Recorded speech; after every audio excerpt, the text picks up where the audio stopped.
नमो अरिहन्ताणं नमो सिद्धाणं नमो आयरीयाणं नमो उवज्झायाणं नमो लोये सव्वसाहुणं तीन भुवन में सार वीतराग विज्ञानता शिव स्वरूप शिवकार नमः त्रियोग समार। ये परम मांगलिक ग्रंथ श्री छठाला जी हम पढ़ रहे हैं, इसकी 5वीं ढाल फिर चर्चा हमारी हो चुकी है। इसमें 12 भावनाओं का हमने चिंतन किया, तो ये शुरू के 2 छंद पढ़ते हैं बस। मुनि सकल व्रति बड़ भागी भव भोगन ते वैरागी वैराग्य उपावन माई चिंते अनुप्रेक्षा भाई इन चिंतत सम सुख जागे जिमी ज्वलन पवन के लागे जब ही जिय आत्म जाने तब ही जिय शिव सुख ठाने सो धर्म मुनिन करी धरिए तीन की कर तूती उचरिए ताको सुनिए भवि प्राणी अपनी अनुभूति पिछानी। तो मुनि बड़े बड़भागी होते हैं क्योंकि संसार शरीर भोगों से विरक्त रहते हैं और अपने अपने अंतरंग में वैराग्य उत्पन्न करने के लिए और वैराग्य जो उत्पन्न हुआ है उसको सुरक्षित रखने के लिए 12 भावनाओं का चिंतन करते हैं, जिनका चिंतन करने से समता का सुख जागता है, जिस प्रकार पवन के लगने से अग्नि जागती है। तो जो सम्यक दर्शन ज्ञान चारित्र की एकता रूप धर्म है वो मुनिराजों द्वारा अंगीकार किया जाता है। अब उनकी क्रिया को हम उचरते हैं, उसको सुनिए और क्या कीजिए, स्वयं भी दीक्षा लेने के भाव बना के स्वयं भी ऐसी चर्या धारण करना, वीतरागता को उपाधि प्राप्त, मतलब श्रद्धान में तो उपादेय है, अब चारित्र में वैसी वीतरागता को प्राप्त करने के लिए क्या कीजिए, मुनिराजों की चर्या सुनिए और दीक्षा धारण कीजिए, अपनी अनुभूति पहचानिए। तो इसी मुनिचर्या का वर्णन छठी ढाल में करें, उसके पहले हमारा जो शेष भाग मुझे ऐसा लगता है हो जाना चाहिए, गुणस्थान संबंधी वो रह गया था, ओपन करते हैं। तो हमने क्या चौथे गुणस्थान संबंधी 5 गुणस्थान हमने पढ़ लिया था। 5 गुणस्थान में क्या है, कर्मों की क्या व्यवस्था है 5 गुणस्थान में। तो इसमें अब अपन ने लिया छायोक्षमिक सम्यक दर्शन। हाँ, अभी छायोक्षमिक लिया सम्यक दर्शन। तो अनंत अनुबंधी का और सब तीनों प्रकृति जो सर्वघाती है उनका उदय भावी क्षय, सदवस्था उपशम और सम्यक नाम की प्रकृति का उदय और अप्रत्याख्यान प्रत्याख्यान संजुलन नौकशा इनका भी उदय चल रहा है। इस प्रकार से जो इसका इस कारण से जो भाव है जीव का, छायोक्षमिक सम्यक दर्शन इस प्रकार से ये है। तो अपन को दर्शन में लगानी है, इसलिए क्या है, चारित्र होने की प्रकृति की व्याख्या नहीं करते हुए तो छायोक्षमिक दर्शन में बात लगा देना। अब इसमें 5 गुणस्थान में चारित्र मोहनी में क्या व्यवस्था है, तो भी जो बताया क्या है कि भविष्य में आने वाले किसका, सर्वघाती स्पर्धकों का सद और सर्व उपशम। तो भविष्य में आने वाला सर्वघाती स्पर्धक कौन सा लेना है यहाँ पे 5 गुणस्थान में, लेना है अप्रत्याख्यानावरण। तो अप्रत्याख्यानावरण क्योंकि इसके उदय से जीव पंचम गुण स्थान में नहीं रह पाता, लेकिन पंचम गुण स्थान बनाना है तो इसका फिर क्षयोक्षम करवाना है, तो पूरी परिभाषा क्षयोक्षम की लगेगी अप्रत्याख्यानावरण में। तो अप्रत्याख्यानावरण का सदवस्था रूपशम, भविष्य में आने वाले वर्तमान में आने वाले सर्वघाती स्पर्धक अप्रत्याख्यानावरण के उसका उदय भावी क्षय, और वर्तमान में उदय में आने वाले अब किसका लें, अब क्या है कि देशघाती का लेंगे तो सही, लेकिन अब तो 5 स्थान बनाए रखना ना इसको, तो इसको फिर बोलना पड़ेगा यहाँ पे कि प्रत्याख्यानावरण कर्म का उदय, क्योंकि प्रत्याख्यानावरण का क्षयोक्षम करा देंगे तो छठा गुण स्थान हो जाएगा, छठा सातवां आठवां नौवां हो जाएगा। हाँ, इसलिए क्या करना है यहाँ पे, छठा सातवां होगा, आठवां नौवां दसवां भी किसी अपेक्षा से हो जाएगा। चलो हाँ, तो क्या है यहाँ पे, इसलिए प्रत्याख्यानावरण का बोलना पड़ेगा उदय, साथ में संजन का उदय ही, दोनों कषाय का उदय तो ही, क्योंकि प्रत्याख्यानावरण का उदय चल रहा है, इसलिए जी 5वें स्थान में ही बना हुआ है, और चूंकि 2 कषाय चौकड़ी का क्षयोक्षम चल रहा है इसलिए 5वें स्थान में है ना। तो 2 का उदय लेना है, 2 का अनुदय लेना है, तो 2 का क्षयोक्षम कराया है और 2 का उदय कराया है कषाय चौकड़ी में है, 2 का उदय कराना पड़ेगा वहां पे। तो ये हो गया 5वां गुण स्थान। हाँ, अपन ने कल देखा था इसमें कि इसका जघन्य काल और उत्कृष्ट काल कितना होता है और कहाँ कहाँ से इसमें प्रवेश होता है, ये इसको देख लिया था। देखो अपन टेबल पे चलते हैं एक बार, अपने टेबल अपन जो कर रहे थे, हाँ ये 5वें गुण स्थान के, तो इसमें ये तो देख रहे थे कहाँ से आता है कहाँ से जाता है।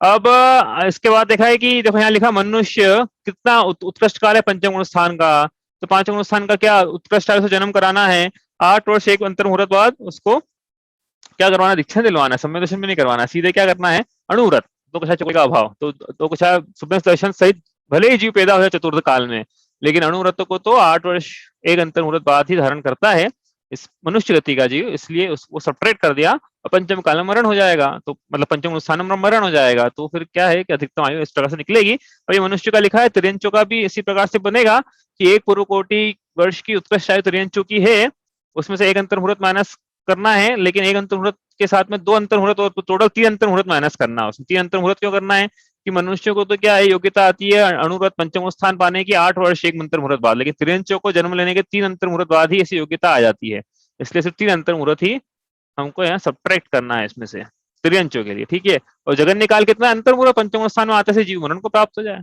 अंतर मुहूर्त का काल है वो, जितना भी काल रहे, ठीक है। चलो आगे चले यहाँ से। अब पांचवें स्थान से क्या करना है, अब वही करना है जो अपन ने कल एंड करा था। यहाँ पे क्या करना है कि ये जो अपन ने बोला मुनि सकल रति वड़ भागी, ऐसी भावना भाते हुए फिर यह सो धर्म मुनि करी धरिए, तो ये दीक्षा धारण करता है। अब ये दीक्षा धारण करता है, आचार्य से निवेदन करता है, मतलब समझो मतलब संसार शरीर भोगों से विरक्त होता हुआ, अपन देखेंगे 28 गुणों कैसे धारण करता है जी। तो अब ये क्या है, पूरी तरह से विरक्त होता हुआ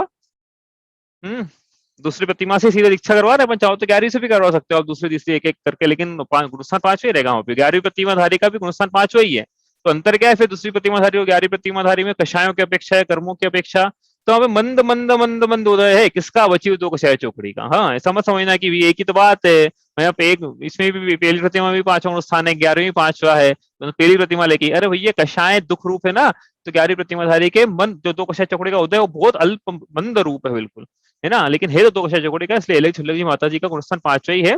माता जी को उपचार से अपन बोलते हैं महाव्रती, हाँ, लेकिन वो उनका गुणस्थान 5वां। आगे चले यहाँ से।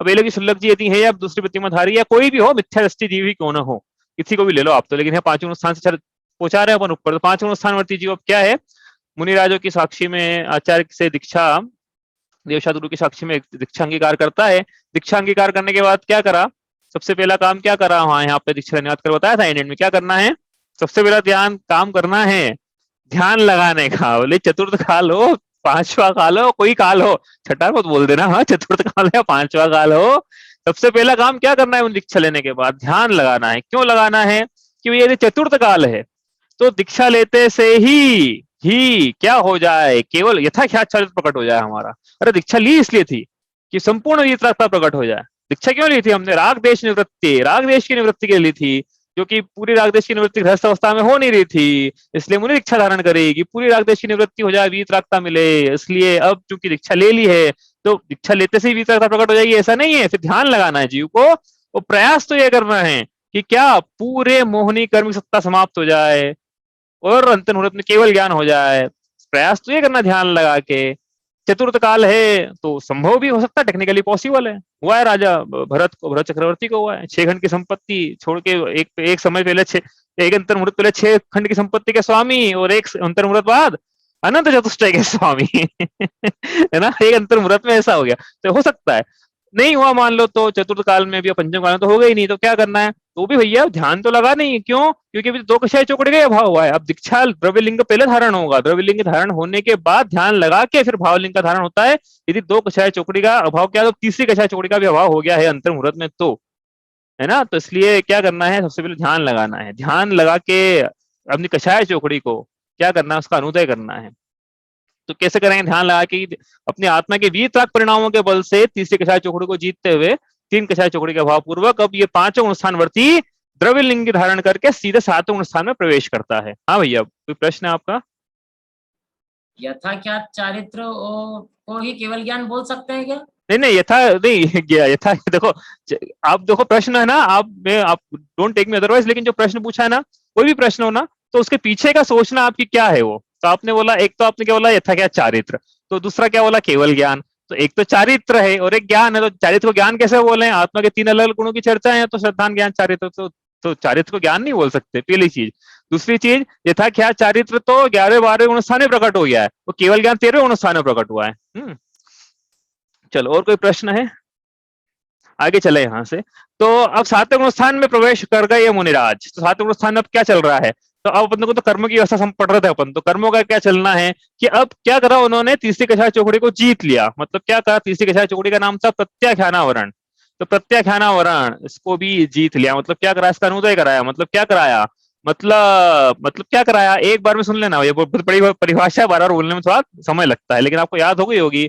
भविष्य में आने वाले सर्वघाती स्पर्धक कौन से, प्रत्याख्यानावरण के भविष्य में आने वाले सर्वघाती स्पर्धकों का सदअवस्था रूपशम, वर्तमान में उदय में आने वाले प्रत्याख्यानावरण कर्म के सर्वघाती स्पर्धकों का उदय भावी क्षय, और वर्तमान में उदय में आने वाले, अब क्या बोलेंगे, अब बोलना संजलन, देशघाती या नो कोशाय के स्पर्धकों का उदय, ऐसा होने से जो भाव होता है उसको हम क्या कहेंगे, उसको हम कहेंगे, अब बोलेंगे छायोक्षमिक चारित्र की प्राप्ति हो गई है। अभी छायोक्षमिक सम्यक दर्शन के लिए लगाया था, अब लाएंगे छायोक्षमिक सम्यक चारित्र के लिए, ठीक है, छायोक्षमिक चारित्र की प्राप्ति अब यह सातवें स्थान में हो गई है, ठीक है। अब इस सातवें स्थान में क्या करेंगे वो देखते हैं, लेकिन एक छोटा सा प्रश्न है, अब क्या अपन डिस्कस ज्यादा नहीं करेंगे, आप विचार करना और अलग से पढ़ना है इसको, क्या कि पांचवें स्थान में छायोक्षमिक चारित्र होता है कि नहीं होता है, कि कुछ और होता है। पांचवें स्थान में तत्वार सूत्र जी में सूत्र है, संयमा संयम को छायोक्षमिक भाव में लिया है। अब ये इसकी विवक्षा आप अलग से करना, ठीक है, अपन आगे चलते हैं, आप विचार करना अभी आपको, तो क्या है कि ऐसा सोचेंगे तो दिमाग खुलता है ना कि हाँ यहाँ तो तत्वार सूत्र में संयमा संयम को पांचवें छायोक्षमिक भाव में लिया है, और यहाँ तो हम बोल रहे हैं कि छायोक्षमिक चारित्र जो है वो तो सातवें स्थान में प्रकट हुआ, तो ये क्या चल क्या रहा है फिर ये, हाँ? चलो आगे चलते हैं, यहाँ से विचार करना आप पांचवें स्थान का, अपन आगे चलते हैं। सातवें स्थान में छायोक्षमिक चारित्र प्रकट हुआ, तीन कषाय चौकड़ी का अनुदय है, एक का उदय है और नौ कषाय का उदय है। अब ये जीव सातवें स्थान में जैसे प्रवेश और शुद्ध उपयोग का गुण स्थान है वो, उसके बाद कम से कम एक बार जल्दी से जल्दी मोक्ष होना है ना इनका, यदि मान लो भैया करना ही, अब तो अंतर्मुहूर्त की आयु में करना ही है, तो भी कम से कम सातवें से एक बार गिर के तो छठे में आएंगे आएंगे। अब क्यों आएंगे ये मत पूछना, नीति है ये, आना ही होता है अभी, अब क्या करें, आना है तो एक बार कम से कम, भरत चक्रवर्ती क्यों ना हो, सातवें से गिर के एक बार छठे में जरूर आए थे वो, हाँ छठे में आएंगे तो छठा क्या है फिर, कि वहां पे क्या एक और कषाय चौकड़ी का उदय हो जाएगा कि नहीं, उदय तो नहीं है, वही जो संजुलन और नो कषाय का सातवें गुण स्थान में मंद उदय था, वही संजलन और नो कषाय का छठे गुण स्थान में तीव्र उदय है। बस यहाँ पे प्रमाद है, वहां पे प्रमाद नहीं था, 15 प्रकार के प्रमाद पड़े थे, सब लगाना है यहाँ पे। अब ये इस प्रकार छठा गुण स्थान बना। अब छठे गुण स्थान में भी तीन कषाय चौकड़ी का अनुदय है, एक पे उदय है, इसलिए यहाँ पे छायोक्षमिक चारित्र है, लेकिन साथ में प्रमाद है, साथ में संजनन और नो कषाय का तीव्र उदय है। अब यहीं से वापस क्या करेंगे, अंतर मुहूर्त, ज्यादा से ज्यादा छठे काल में रहने का, छठे गुण स्थान में रहने का ज्यादा, देखो लिखा भी सामने है, दिख रहा होगा आपको, छठे गुण स्थान में ज्यादा से ज्यादा रहने का समय अंतर मुहूर्त, मतलब अंतर मुहूर्त से नियम से ये जीव को क्या करना है, वापस से क्या करना है, वापस से, अरे मिथ्यात्व में नहीं आना है वापस से, छठे से वापस आते हुए आना है, नियम नहीं जाएंगे ना तो मिथ्यात्व में चले जाएंगे, मतलब नीचे चले जाएंगे, मिथ्या तो नहीं बोलना चाहिए, नीचे चले जाएंगे, सातवें से फिर छठे से पांचवें चौथा जो भी है, तो इनको नियम से यदि मुनि द्रव्य भावलिंग बचाना है, मुनिचर्या का मुनिलिंग बचाना है यदि इनको, तो इनको हर अंतर मुहूर्त में, जब तक कि ऊपर श्रेणी नहीं चढ़ते, हर अंतर मुहूर्त में ऊपर नीचे ऊपर नीचे ऊपर नीचे ऊपर नीचे, मतलब छठा अंतर मुहूर्त, सातवां अंतर मुहूर्त, फिर छठे अंतर मुहूर्त में सात, इस प्रकार से चले, कितनी बार करेंगे, अरे लाखों बार कर लें, करते ही रहेंगे वो तो, जब तक भावलिंग है उनका, जब तक निर्वाण नहीं होता, जब तक आयु पूर्ण नहीं होती, जो भी है, जब तक और गुणस्थान नहीं गिरते नीचे ऊपर के जो भी है, तो ये करते रहेंगे, ठीक है। तो कषाएं कैसी हो रही है, मंद ज्यादा, की व्यवस्था एक बार हो गई ना, जो छठे जो व्यवस्था होती है ना कर्मों की, छठे साथ में एक जैसी व्यवस्था है कर्मों की, इसका उदय उसका उदय भाविष्य वगैरह वगैरह, ठीक है। आगे चले यहाँ से, अब इसमें रहने का काल कितना है, देखो यहाँ से अपन छठे गुणस्थान पढ़ते हैं कि कहाँ कहाँ से आ सकते हैं, तो छठे गुणस्थान पढ़ते हैं प्रमथ संयत, छठे गुणस्थान में कहाँ से आ सकता है जीव, तो ये गिरते हुए का गुणस्थान है, वापस से सातवें में से छठे में आएगा जीव, ऐसा कभी नहीं होगा नीचे से ऊपर चढ़े, भले क्योंकि पता है प्रतिमाधारी भी जीव है, तो दीक्षा लेंगे और ध्यान लगाएगा तो सीधे सातवें गुण स्थान में प्रवेश शुद्ध उपयोग में, तीन कषाय चौकड़ी को जीतते हुए, फिर वहां से ये फिर छठे में जाएगा, इसलिए छठा गुण स्थान नीचे आता है जीव, तब का गुण स्थान है, ठीक है, मतलब ऊपर से नीचे गिरने का है, तो नीचे से ऊपर चले जाए ऊपर, ठीक है। अब यहाँ से छठे से जा कहाँ सकता है, तो भी करवाया, छठ लाखों बार कर रहा है छठे सातवें में, तो सातवें में तो ये सकता है, और फिर पांचवा चौथा तीसरा दूसरा पहला आप लगा लेना कि भैया, जैसे उदाहरण के लिए पांचवें में कैसे आएगा, छठे से जाना नहीं चाहिए वैसे, लेकिन हो सकता है चले जाए भी, टेक्निकली पॉसिबल है, कैसे जाएगा छठे से पांचवें में, कि प्रत्याख्यानावरण का क्या हो जाए, मुकर जाए वो, कि हम तो नहीं कन्वर्ट होंगे संजुलन में है ना, तो उदय आ जाएगा, तो नुकसान गिर जाएगा फिर ना, इस प्रकार सब में लगाना, वो नीचे जो है ना, जहाँ जहाँ पे जैसा जैसा जैसा उदय आता प्रकृति का, वैसा वैसा प्रकृति का उदय उसका लगाते हुए नीचे गुणस्थान बनेंगे, ठीक है। तो और न्यूनतम समय कितना है, एक समय, सब ऊपर गए सातवें से छठे में, छठे मरण को प्राप्त हो गया, कुछ भी हो जाए, मरण को प्राप्त हो जाए, तो छठे में एक समय न्यूनतम काल है। सातवें में कहाँ कहाँ से आ सकता है जीव, ठीक है, तो अभी छठे से तो पहुंचाया ऊपर, है ना, अभी फिर अपन आठवें से ही पहुंचाएंगे, ऊपर ऊपर से जब उपशम श्रेणी चढ़ाएंगे ना, तो आठवें सातवें में भी लेकर आएंगे अपन, करेंगे अभी अपन, ठीक है। और नीचे से कहाँ कहाँ से आ सकता है, ऊपर से तो आठवें से आया, नीचे से छठे से आ सकता है, फिर पांचवें से आ सकता है क्या सातवें में, अभी पहुंचाया है ना भाई, पांचवें से सातवें में ही जाएगा, ऊपर गया तो छठे और कहीं जाएगा ही नहीं, न छठे में जाएगा ना आठवें में जाएगा, पांचवें से सीधे सातवें में, ठीक है। चौथे सातवें में जा सकता है क्या, तो देखो समझ लेना एक लाइन में, सम्यक दृष्टि, उदाहरण के लिए तीर्थंकर भगवान महावीर सीधे चौथे से सातवें में गए थे। आप बोले अणुव्रत नहीं लिए थे क्या उन्होंने, अरे भैया तीर्थंकरों से पुरुषार्थ होता है कि उनको अणुव्रत लेने की जरूरत नहीं पड़ती, सीधे महाव्रत लेते हैं वो ना, पार्षद पुराण में हालांकि लिखा हुआ है अणुव्रत का, लेकिन उपचार से लिखा है समझना उसको, सिद्धांत तो ये कहता है कि तीर्थंकर जो है सीधे अणुव्रत नहीं लेते हैं, सीधे महाव्रत लेते हैं, तो चौथे से सीधे सातवें में। इसी प्रकार तीसरे से सातवें में कि भाई एक सम्यक मिथ्यात्व का सबका अनुदय हो जाए सारी कषाय चौकड़ी का, नहीं चौथे, हाँ चौथे से सातवें में, हाँ तीसरे से नहीं जाएंगे भैया, हाँ चौथे से सातवें में ऐसे लिखा है बस, नहीं नहीं एक मिनट, आगमन का है ना, कंफ्यूजन हो रहा है। आगमन कहाँ से आ सकते हैं, तो सातवें में कहाँ से आ सकते हैं, हाँ नीचे से एक पहले सातवें में जा सकते हैं, चौथे सातवें पांच, ठीक है। तो पहले मिथ्या दृष्टि कोई मुनि इच्छा अंगीकार कर ले उदाहरण के लिए, है ना, कोई जी मुनि इच्छा अंगीकार कर ले, मिथ्या दृष्टि हो और सीधे ध्यान लगा तीन खिलाड़ी चौकड़ी को एक साथ जीत जाए और समय दर्शन को भी जीत जाए, सिर्फ सीधे पहले से सातवें में, इसी प्रकार चौथे सातवें में, पांचवें सातवें में, छठे से सातवें में पहुंचे ही रहे अपन, ठीक है। और गिरते हुए कि सातवें में आ कहां से, ये तो हाँ सातवें से कहाँ जा सकते हैं, तो सातवें से आठवें में पहुंचाया अपन ने, अभी पहुंचाएंगे, अभी आठवें से ऊपर जाएंगे ना तो आठवें में पहुंचाएंगे, फिर सातवें छठे में जा ही सकते हैं, पहुंचे ही रहे, लाखों बार करवा दिया। अब सातवें से सीधे चौथे में जा सकते हैं क्या, सातवें में यदि मरण को प्राप्त हो जाए तो सीधे चौथे में जा सकते हैं, ठीक है, नहीं तो फिर टप्पा खाते हुए जाना पड़ेगा, सातवें छठे में, छठे से फिर चौथे में, ऐसा मरण हो जाए सातवें में तो सीधे चौथे में जा सकते हैं। विग्रह गति में चौथा गुण मुनि देखो, मुनिराज भावलिंगी मरण को प्राप्त है सातवें स्थान में, देव बनना है, देव बनने के पहले क्या है उनको विग्रह गति में चौथा गुण स्थान है, ठीक है। अंतर मुहूर्त का समय है छठे सातवें का और कम से कम एक समय जघन्य काल है, ठीक है। आगे चले यहाँ से, अब सातवें से क्या करना है अपने को, सातवें के दो भेद हैं, सातवें गुणस्थान के दो भेद है, 7.1 7.2 समझने के लिए, 7 है 7B। तो 7A में क्या है कि ये मतलब पहला सातवें का फर्स्ट हाफ जो है, ऐसा मान लो सातवें का फर्स्ट हाफ को बोलेंगे स्वस्थान, और बाद में जो सेकंड हाफ है उसको बोलेंगे सातिशय। तो स्वस्थान और सातिशय में क्या अंतर है कि जो सातवें से छठे में आते हैं, तो स्वस्थान जो दशा देती है, ऐसे परिणाम जीव के स्वस्थान जिसको बोला है सातवें का फर्स्ट हाफ, उसी से छठे में आ सकते हैं, सातवें के सेकंड हाफ से छठे में नहीं आएंगे। सातवें के फर्स्ट हाफ से मतलब स्वस्थान से छठे में प्रवेश, छठे से सातवें के फर्स्ट हाफ में, सातवें के फर्स्ट हाफ से वापस छठे में, चलता रहेगा। सातवें का सेकंड हाफ से ऐसा क्या विशेष है, उसमें सातिशय नाम है उसका, सातिशय में क्या है कि अब यदि सातिशय में जीव चला गया जो कि पंचम काल में संभव नहीं है, तो यहाँ से जीव क्या है श्रेणी आरोहण करेगा। अब श्रेणी क्या होती है कि जो चारित्र मोहनी है इसके क्षय या उपशम से आत्मा की शुद्धि की वृद्धिगत जो अवस्था है, परिणाम विशेष है, उसको श्रेणी कहा है।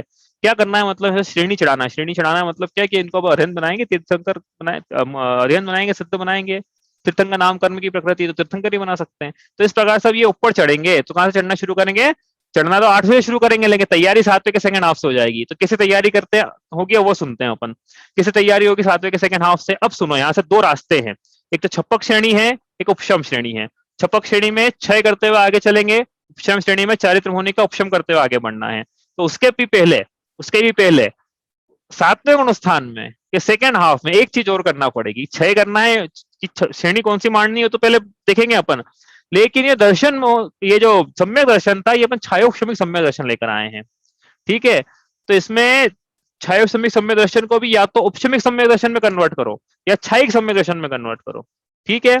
तो यदि देखो, यदि उपशम श्रेणी में अपन देखते हैं कौन सी श्रेणी से क्या होता है, लेकिन कोई सा भी सम्यक दर्शन प्रकट करना है, यदि छायोक्षमिक से औपशमिक सम्यक दर्शन प्रकट करना है, तो इसी सम्यक दर्शन को आप बोलेंगे द्वितीय उपशम सम्यक दर्शन, ठीक है। तो प्रथमोपशम वहां करवाया था, द्वितीयोपशम यहाँ करवाना है सातवें के सेकंड हाफ में। क्या करना है वापस से, अब उपशम में क्या होता है अपन देख लिया था, वापस नहीं करेंगे। तो द्वितीय उपशम सम्यक दर्शन किया तो प्राप्ति, एक रास्ता ये है। दूसरा रास्ता क्या है कि छायिक सम्यक दर्शन अब करवाना पड़ेगा, यदि इनको भी बस डेफिनेटली यदि अरहंत बनवाना ही है तो उसकी प्रीरिक्विजिट ये कि छायिक सम्यक दर्शन करवाना पड़ेगा। तो छायिक सम्यक दर्शन कैसे करेंगे कि हमने बताया कि 2 बार 3 करण परिणाम करेंगे, अनंतानंद की भी संयोजना, दूसरे करण परिणाम में दर्शन होने का क्षय, तो इस प्रकार से क्षयिक सम्यक दर्शन, तो इन दोनों में से एक चीज होगी। ठीक है, अब मान लो क्या मानना है अपने को, उपशम सम्यक दर्शन की प्राप्ति करी मान लो, पहले उपशमिक पढ़ लेते हैं अपन। तो उपशम सम्यक दर्शन की प्राप्ति कर ली, मतलब दर्शन होने की सत्ता तो है, लेकिन वर्तमान काल में उपशम के काल में उसका उदय नहीं है। अब ये जीव 7वें गुणस्थान से बढ़ता हुआ 8वें गुणस्थान में आगे बढ़ा, तो अब क्या करना है कि जब दर्शन होने का उपशम है तो चारित्र होने का भी उपशम ही होगा, उसका क्षय नहीं हुआ, उसका क्षय मत करवा देना। मतलब क्या है, उपशमिक सम्यक दृष्टि के छपक श्रेणी नहीं होती है। उपशमिक सम्यक दृष्टि के कर्मों का समझ में आ रहा है कि नहीं आ रहा है, कि कठिन पड़ रहा है? उपशम सम्यक दृष्टि के जब 8वें गुणस्थान में प्रवेश होगा तो नियम से उपशम श्रेणी में ही होगा। उपशम श्रेणी क्या होती है? अब ये कि चारित्र होने की कितनी प्रकृतियां बच गई थी भाई, अभी जो बच गई थी ना संज्वलन और नो नो कषाय, अब इनका क्या है, उपशम करते हुए आगे बढ़ना है, इनको दबाते हुए आगे बढ़ना है। मतलब क्या है कि जैसे जैसे आगे बढ़ते जाएंगे वैसे वैसे जो गैप है वो गैप क्रिएट होती है। हमने पढ़ा ना 3 करण परिणाम से गैप क्रिएट होता है, हमने पढ़ा था अभी ऑप्शन समझ से। यहाँ पे भी 3 करण परिणाम करना है वापस से, गुणस्थान का नाम ही वो 3 करण परिणाम के ऊपर है। हाँ, अपूर्व करण, अनिवृत्तिकरण, और अभी सेकंड 7वें के सेकंड में चल ही रहा है एक, हाँ, अधप्रवृत्त। तो ये 7वें के सेकंड ये जो शुरू होगा यहाँ से, इससे क्या होगा कि गैप क्रिएट हो जाएगा, गैप क्रिएट हो जाएगा। तो मतलब चारित्र होने की जो प्रकृतियां बच गई संजुलन, या तो बाद में उदय में आ जाएगी, पहले उदय में आ जाएगी, तो बीच में गैप बन जाएगा। जब जीव उस काल में जाएगा तब वहां पे क्या कि चारित्र होने कोई प्रकृति उदय रूप है ही नहीं, सत्ता में ही नहीं है। तो जो जो प्रकृति सत्ता में नहीं है वो उपशम को प्राप्त होगी, ऐसा कहलाएंगे। तो कहाँ पे होगा इस वास्तविक उपशम, कहाँ से कहाँ पर होगा? तो जैसे जैसे श्रेणी चढ़ेंगे ना सेकंड हाफ से, जैसे 8वें गुणस्थान से शुरू होगा और 10वें गुणस्थान के अंत तक चलेगा। तो 8वें गुणस्थान से ये उपशम प्रारंभ होना शुरू हो जाएगा, सबका एक साथ नहीं होगा, प्रक्रिया से प्रारंभ हो जाएगी, कहने का मतलब प्रक्रिया प्रारंभ होने हो जाएगी। और 90वें गुणस्थान के अंत तक सारी प्रकृतियों का उपशम हो चुका होगा, केवल संजनन लोभ को छोड़कर।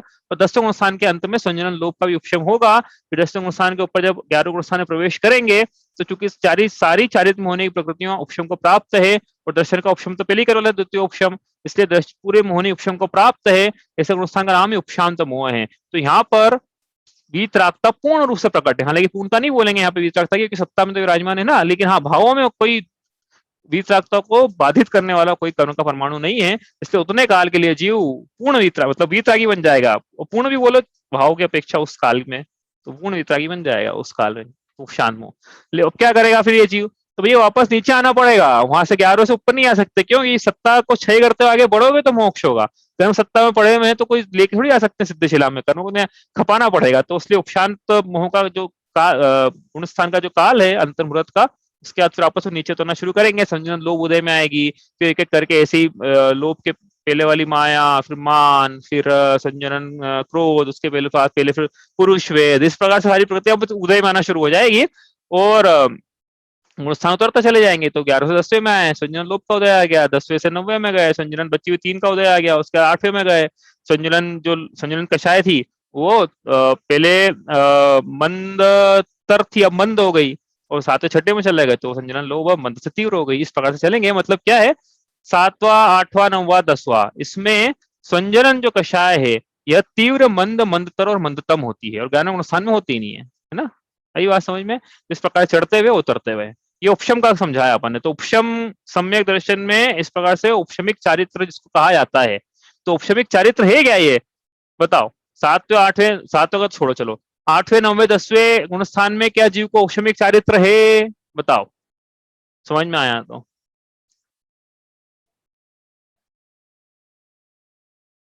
हाँ, ये पहले भी समझाया था इसको, पहले को याद आ रहा है, पिछले क्लास की थी ना अपन ने जब। 8वें 9वें 10वें गुणस्थान में क्या जीव को उपशमिक चारित्र है?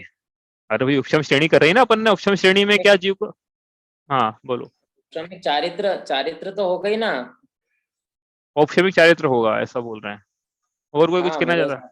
हिसाब से और चाहिए, कोई और कोई कुछ कहना चाहता क्योंकि है वो क्या? उपशम तो कर ही रहा है ना, उसका चारित्र तो रहेगा ही ना। हम्म, और कोई कुछ? तो भाई शास्त्र में भी मतलब हो सकता है आपको ऐसा स्थूल रूप से कई कथन मिले, और हम भी बोलेंगे कि भैया औपशमिक चारित्र पाया जाता है। बोलने के लिए तो देखो कब वो विवक्षा क्या है, लेकिन बोलने की बात तो वो है ना। तो हम बोलेंगे तो हम भी कि 8वें 9वें 10वें में उपशम चारित्र पाया जाता है, इसलिए उपशम श्रेणी है, लेकिन वास्तव में वहां पे औपशमिक चारित्र नहीं पाया जाता है। वहां पे छाया उपशमिक चारित्र पाया जाता है। अरे भैया उपशमिक चारित्र तब होगा जब सारी की सारी चारित्र होने की उपशम को प्राप्त हो जाएगी। जब तक संजनन लोक का जुरासा भी है कि परमाणु उदय में है, तब तक चारित्र में चूंकि दोष लगता रहेगा, तब इसलिए चारित्र होने की सारी प्रकृति उपशम को प्राप्त नहीं है, इसलिए यहाँ पे उपशमिक चारित्र से उपचार से कहा है। यथार्थ में तो वहां छायोपशमिक चारित्र पाया जा रहा है। हाँ 11th में, 11th का नहीं पूछा था मैंने, 8 9 10 का पूछा था। 11th में पूरा औपशमिक चारित्र पाया जाएगा, वास्तव में औपशमिक चारित्र 11th में पाया जाएगा 11वें गुणस्थान में, और 8वें 9वें 10वें में यद्यपि चारित्र छायोपशमिक है लेकिन उपचार से कह दिया जाता है, शास्त्र में भी लिखा हुआ मिलेगा आपको कि औपशमिक चारित्र है, लेकिन हे छायोपशमिक कर्मों की अपेक्षा से कथन करें तो। अब बात करें छपक श्रेणी की, तो छपक श्रेणी में क्या होगा, तो पहले करवाया था उपशम सम्यक दर्शन। अब ये उपशम सम्यक दर्शन करवाया था ना अभी, प्रथम उपशम सम्यक दर्शन सातवें के दूसरे में, तो सातवें के दूसरे में प्रथम उपशम द्वितीय उपशम सम्यक दर्शन करने के बाद छपक श्रेणी नहीं हो सकती है कि यहाँ तो भैया सम्यक दर्शन तो उपशम में करवा लिया और श्रेणी छपक हो जाए, ऐसा नहीं हो पाएगा। उपशम सम्यक यदि छपक देखो छायिक सम्यक दर्शन तो कराना ही पड़ेगा यहाँ पे। हाँ अब ये जरूर हो सकता है कि छायिक सम्यक दर्शन के बाद जीव उपशम श्रेणी मांडे या छपक श्रेणी मांडे, यही बात समझ में नहीं, यही बात समझ में। सातवें के सेकेंड हाफ में उपशमिक सम्यक दर्शन यदि कराया है तो डेफिनेटली उपशम श्रेणी ही मांडेगा। सातवें के सेकेंड हाफ में कभी भी पहले, इसके पहले छायिक सम्यक दर्शन तो पहले हो सकता है, चौथे से हो सकता है, चौथे से ला रहा हो, चौथे से लेकर सातवें के सेकंड हाफ तक कभी भी उसको छायिक सम्यक दर्शन की प्राप्ति हुई है तो उसके पास दो ऑप्शन हैं। अब ऑप्शन बोल रहे हैं अपन, ऐसा ऑप्शन देते नहीं है। अब दो चीजें हो सकती हैं यहाँ से, छायिक सम्यक दर्शन के साथ या तो उपशम श्रेणी मान ले, या छायिक सम्यक दर्शन के साथ छपक श्रेणी मान ले। अब छायिक सम्यक दर्शन के साथ उपशम श्रेणी मानेगा तो जो उपशम श्रेणी हमने बताया वैसा वैसे ही रहेगा सब काल, उसको ये कि बस दर्शन का सत्ता नहीं है ना, उदय है उसका, सत्ता तो है ही नहीं, उदय तो यू भी नहीं, सत्ता नहीं है उसकी। लेकिन यदि छायिक सम्यक दर्शन के साथ छपक श्रेणी मानेगा तो क्या होगा, तो वो होगा वैसे जैसा उपशम में हुआ है, लेकिन अंतर यह है कि उपशम के बजाय वो क्षय करते हुए आगे बढ़ेगा। तो क्षय करते हुए कैसे आगे बढ़ेगा कि भाई पहले जितनी भी तीन करण परिणाम, ये जो करण परिणाम पढ़ रहे हैं अपन यहाँ पे, इसके आधार पर वो जो अप्रत्याख्यान और प्रत्याख्यान जो है उसको संजुलन में कन्वर्ट करेगा, संक्रमित कर देगा, और फिर जो और पुरुष वेद में कन्वर्ट कर देगा, फिर पुरुष वेद को संजुलन क्रोध में संक्रमित करेगा, संजुलन क्रोध को संजुलन मान में संक्रमित करेगा, संजुलन मान को संजुलन माया में संक्रमित करेगा, संजुलन माया को फिर संजुलन लोभ में संक्रमित कर देगा। ये प्रक्रिया 9वें गुणस्थान के अंत तक पूरी हो जाएगी। फिर संजुलन लोभ को क्या करेगा, उसको उसका संक्रमित करेगा, ये उसको भोगना पड़ेगा उसको पूरा भोग लो, तो 10वें गुणस्थान में पूरा भोग लो, और कितना भोग लो कि जितना भविष्य में आने वाला सबको वर्तमान में खींच के लाओ, और संजन लोभ के उदय को भोग लेगा। ठीक है, पूरी चाहित होने की सत्ता जड़ से समाप्त होगी। दर्शन होने की पहले हो गई, छायिक समय दर्शन होगी तो पहले हो गई थी, चाहित मोह की 10वें गुणस्थान की अंतिम सत्ता समाप्त हो गई। अब जीव 11वें में नहीं जाएगा, 12वें में जाएगा, जो कि 12वां गुणस्थान है क्षीण मोह का। तो 12वें गुणस्थान के प्रथम समय से पूर्ण वीतरागता प्रकट हो गई है, पूर्ण वीतरागी हो गया है जीव, पूर्ण वीतरागी हो गया है। हम बोलते 3 भुवन में सारी वीतराग विज्ञानता कहाँ होती है, वीतरागता पूरी प्रकट रूप से 12वें गुणस्थान में। 11वें भी होती है लेकिन 11वें से नीचे गिरना पड़ता है, 12वें से नीचे गिरने का सवाल नहीं, गुणस्थान के नीचे गिरने का। हाँ, क्योंकि अब नवीन आश्रय बंदी नहीं होगा इनका, जब नवीन आश्रय बंद नहीं होगा, देखो सत्ता समाप्त हो गई मोहनी की पूरी, है ना। 12वें गुणस्थान के स्टार्टिंग में मोहनी की सत्ता, 10वें गुणस्थान के अंत में मोहनी की पूरी सत्ता समाप्त होगी, दर्शन मोह चारित्र मोहनी। अब 12वें गुणस्थान के पहले समय से अब कोई प्रश्न हो सकता है कि भी नीचे भी गिर सकते हैं ना, कभी वापस उदय आ जाए, नया बांध ले, तो भैया ऐसा है कि इनकी बंद विच्छित्ति हो गई थी। बंद विच्छित्ति मतलब ये इनके आश्रय बंद पहले ही बंद हो गए थे। अरे जैसे जिसमें दर्शन की प्राप्ति करी ना, अनंतानंदी, मतलब जैसे गुणस्थान आगे बढ़ते आते हैं ना, वैसे वैसे मोहनी की आश्रय और बंद, इसके दरवाजे बंद होते आते हैं, है ना। तो ये दरवाजे बंद हो गए थे पहले ही उनके, तो इसलिए नवीन आश्रय बंद नहीं होगा, इसलिए जीव अब क्या है 12वें गुणस्थान से सीधे ऊपर ऊपर चढ़ते चले जाएगा। तो इस प्रकार से ये अपन ने समझा 7वां 8वां 9वां 10वां गुणस्थान। चारित्र कौन सा होता है छपक श्रेणी में, तो बात वही है, चारित्र होता है छायोपशमिक चारित्र, लेकिन बोला जाता है छायिक चारित्र। तो छायिक तो वास्तव में 12वें गुणस्थान से प्रकट हुआ है, लेकिन उपचार से कहते हैं क्योंकि छपक श्रेणी माननी ना कि अब होने वाला इनका अंतिम मुहूर्त, तो मरण तो होगा ही नहीं, 12वें छपक श्रेणी मरण तो होता ही नहीं है, तो डेफिनेटली होगा। ठीक है, इस प्रकार से ये है। अब ये अपना टेबल समझिए थी भाई 8वें स्थान में कहां से जा सकते हैं, तो आप देखो कि 8वें में 9वां 7वां 2 लिया हुआ है, और जो उतरते हुए लेना है तो उपशम का लेना है, चढ़ते हुए लेना है, दोनों का लेना है। ठीक है, इसी प्रकार 9वें गुण स्थान में जीव कहां से आ सकता है, तो यदि उपशम श्रेणी तो 10वें से आ सकता है, तो छपक या उपशम में तो नीचे से आ सकता है, मतलब उपशम श्रेणी से ऊपर से नीचे आएंगे, छपक श्रेणी में तो और नीचे से ऊपर तो दोनों श्रेणी में चढ़ सकते हैं। ठीक है, यही बात समझ में। 10वां गुण स्थान है, 10वां गुण स्थान में कहां से आ सकता है, तो 9वें से आ सकता है, लेके आए 9वें से, और ऊपर से आया तो उपशम श्रेणी उपशांत मोह तो आएगा, नहीं तो छपक श्रेणी वाला तो 12वें से नहीं आएगा उतर के 10वें में। ठीक है, अब ये यहाँ से जा कहां सकता है, तो भैया ऐसा है अब शॉर्ट में समझ लेना, समय भी नहीं अपने पास, तो 8वां 9वां 10वां एक ऊपर एक नीचे करना बस, ठीक है। नीचे कब करना? उपशम श्रेणी में। और ऊपर कब करना? छपक श्रेणी में, ठीक है। ये बात समझ में आई ना? छपक और उपशम में ऊपर करना और इसमें नीचे करना, उपशम श्रेणी में नीचे करना। लेकिन एक चीज और है इसमें, यदि ये जीव उपशम श्रेणी में मरण को प्राप्त होता है, 8वें के पहले भाग को छोड़कर, 8वें का पहला भाग छोड़ दो अभी आप, 8वें गुणस्थान में स्थूल रूप से कहीं पे भी मरण को प्राप्त होता है, उपशम श्रेणी में मरण मर सकता है मुनिराज, उपशम श्रेणी में मरण को प्राप्त हो सकते हैं, छपक श्रेणी में नहीं होते हैं। तो फिर यदि मरण को प्राप्त होगा 7वें 8वें 9वें 10वें या 11वें गुणस्थान में, तो फिर मरण के बाद तुरंत बाद विग्रह गति से आगे तक चौथा गुणस्थान है फिर, ठीक है। इस प्रकार से चौथे पे एस्टेरिक लगा हुआ है। दोनों का समय जो है अंतर मुहूर्त है भाई, अंतर मुहूर्त अधिकतम समय लेना, और न्यूनतम जो समय एक समय लिखा हो मरण की अपेक्षा लिखा है कि मरण को प्राप्त हो जाए मुनिराज, तो जैसे उतरे जैसे चढ़े उसी मरण को प्राप्त हो जाए उपशम श्रेणी में। चलो इस प्रकार से ये है। आगे चले यहाँ से, 12वें गुणस्थान तक पहुंचा दिया था। 12वें गुणस्थान के बाद कितना काल है 12वें गुणस्थान का? हाँ बोलो। अरे ये अपन ने 5वें गुण स्थान से अप्रत्याघान कसाय चौकड़ी का इसका क्या करा, वो समझ में नहीं आया ना अभी। तो अपन तो सीधे प्रत्याघान और स्वज्वलन में चले गए। तो पांचों 5वें में नहीं बोला था, एक मैंने ये बोला साथ में कि एक बार में सुन लेना, क्योंकि रिपीट नहीं, मैंने क्या बोला था कि जो अप्रत्याख्यान वर्ण है उसका भी वही कराना, क्षयोक्षम कराना है ना। तो 5वें गुणस्थान के बाद जिन्होंने मुनि इच्छा ली, ध्यान लगाया, तीसरी कक्षा चौकड़ी का भाव करा, मतलब क्या करा? क्षयोक्षम करा, अनुदय करा।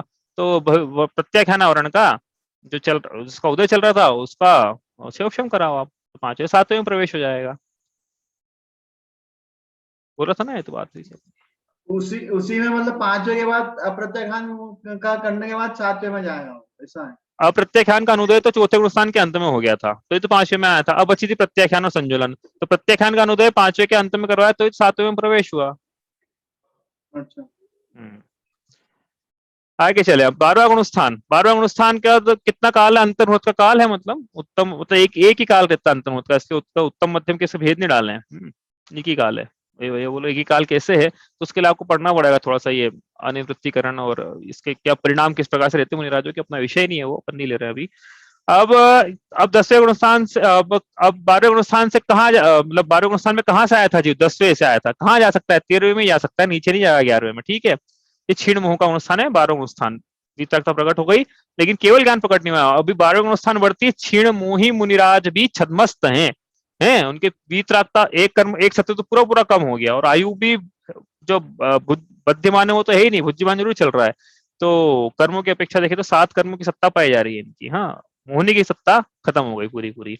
अब ये मुनिराज जो हैं अंतर मुहूर्त में क्या होने वाले हैं?